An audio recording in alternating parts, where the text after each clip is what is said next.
Bakı-Quba-Rusiya sərhəddi ödənişli avtomobil yolundan istifadə edən sürücülər son vaxtlarda təhlükə ilə rastlaşdığını bildirirlər. Buna səbəb isə yolun hərəkət hissəsində tez-tez ev və çöl heyvanlarının müşahidə olunmasıdır. Belə hallara daha çox yolun Xaçmaz və Şabrandan keçən hissələrində rast gəlinir. Sürücülər bildirir ki, qəfil yolun hərəkət hissəsində görünən heyvanlar həm ərazidə təhlükəli vəziyyət yaradır, həm də qəzaların baş verməsinə səbəb olur.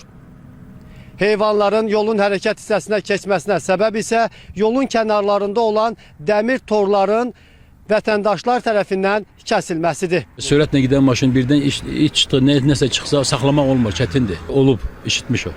İşitmişəm, hələ də Qusa rayonunun bir ailə arvad kişi gəlirdi, hadisədə həmin yerdə keçiniblər. O sətka vurublar ki, başqa heç bir heyvan girməsin də. 2-3 yerdən mən görmüşəm ki, deşik çıxartıblar, kəsiblər, açıq yerdən heyvan girərdi. Bir dəqiqə çaqqalla doludur, etli doludur.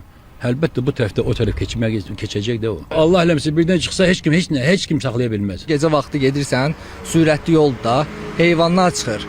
Malqara çıxır, bir görün çaqqal, tülkü, belə heyvanlar çıxır da, o da bizi üçün təhlükə yaradır. Sürətlə gəldin, ayağı qoydun tormuz sisteminə, maşın sənin deyil də, maşın oynayır.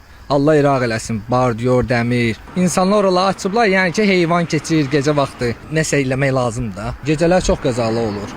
O qədər bu çaqqal var ki, bizim aclıqdan çıxırlar yola, kəndlərə zada gəlirlər, onda da ki, qəzalar, hadisələr baş verir.